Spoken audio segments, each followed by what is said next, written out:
want to talk about Nicole Linton. This is the girl that drove her car. That's what I was just talking about. Was that La Brea and Slauson?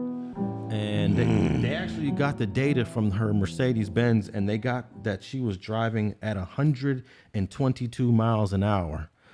There's only been a handful of times I took my Escalade and pressed it to about 100. Just a couple times, and you flying when you're at the 122 miles an hour. Yeah, I received a DUI in the recent years doing over 100 in a truck as large as an Escalade. And even in a small vehicle, once you get over 80 miles an hour, your actual connection and control of the vehicle, it changes. You have to mentally be ready to go to another level of risk when you go over those speeds. And the fact that she entered that intersection doing those numbers of speeds, I often from day one thought that she had to be not in her right mind. And of course, you typically assume drugs, alcohol. I was shocked to find out that recently they determined that she had neither in her system. Correct. And it's all a mental illness. In fact, let me play this little clip because the reason why we're talking about it because she's back in the news because of her sister trying to bring some awareness to mental illness. I saw that. Charged in the deaths of 5 people and an unborn baby in a fiery crash in Windsor Hills last month is speaking out. They created a new website to tell their side of the story. KCAL9's Leslie Marin is live in Windsor Hills with what they are saying in that. Leslie. Pat, well, the family of Nicole Linton says they started this website to answer questions about who she is and her struggles with mental health, but they also have questions of their own, like if she's being treated fairly in the court of law and also in the court of public opinion. They say they haven't spoken out until now because they want to respect the victims and their families. And you can see behind me, this memorial still sits here for them at Slauson and La Brea. For the first time, the family of Nicole Linton is opening up in a website titled Nicole's Story. Let's talk about mental health. The website, created by Linton's older sister, Camille, starts off with sharing remorse for the 6 victims and their families.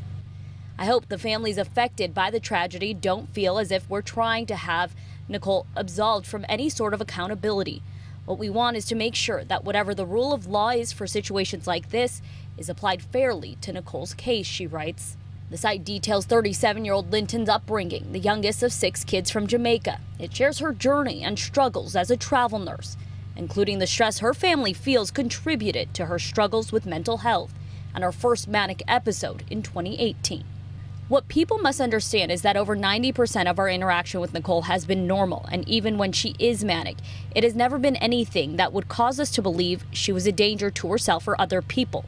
Not once in the past 4 years was I ever worried that something like what happened on August 4th could happen. Her sister does write about the day of the crash, saying she got a call 4 minutes before it happened that Nicole was having a manic episode. When I see that video, I don't see Nicole driving. I see her mental illness driving. Me too. Her sister writes, prosecutors say new evidence from the Mercedes-Benz Linton was driving on August 4th shows she was driving 130 miles per hour with the gas pedal floored when she went through the red light at La Brea and Slauson on August 4th. Linton now faces 6 murder charges. On the site, her family questioning if the charges are fair.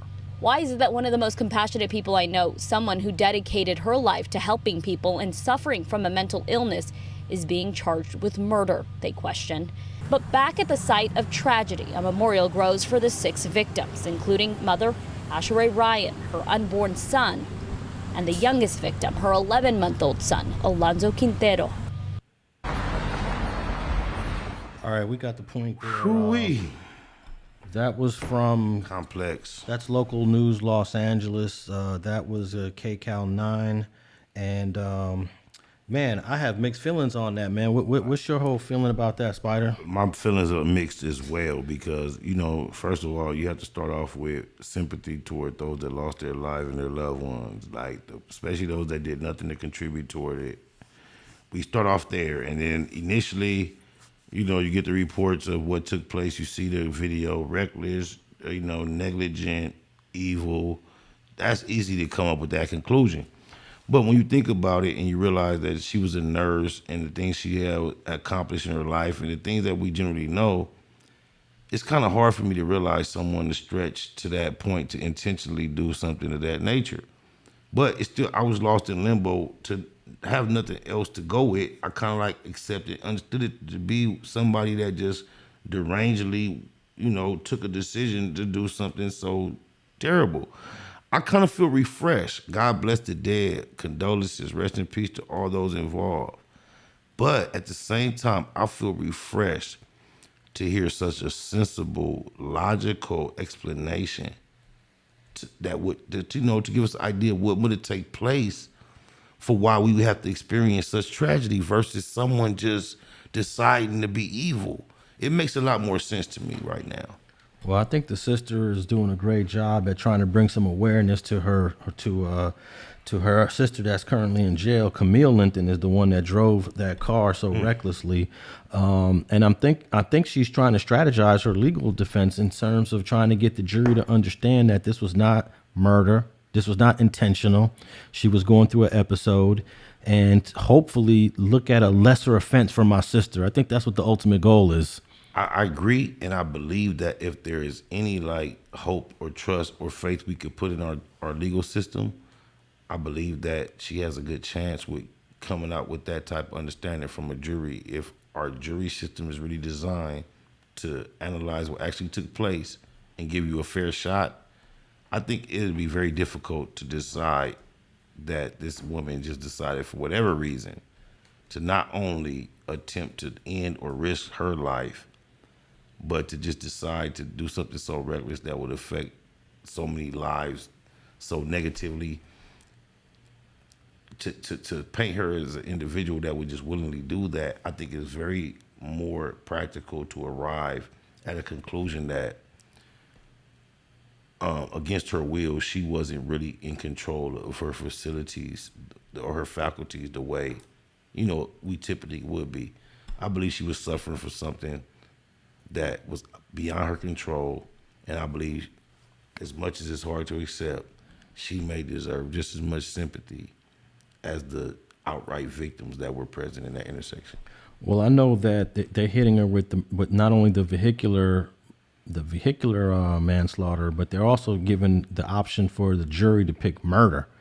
And with murder, there's this word that the prosecutors like to throw around. Motive? It's illegal. No, malice. You got to have malice to show first-degree murder. Malice meaning, and I got a quick little definition here, the intention or desire to do evil, ill will. That's usually like a first-degree murder. You intending to do. I don't think there's malice here with Miss Camille Linton, and I'm no disrespect to the victims of this tragic situation, but in order to give her murder, I believe you got to have malice.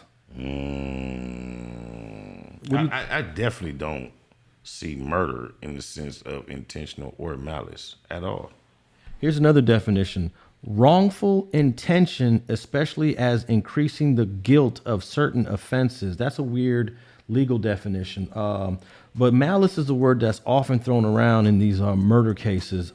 Malice is defined as bad will or the desire to do bad things to another person.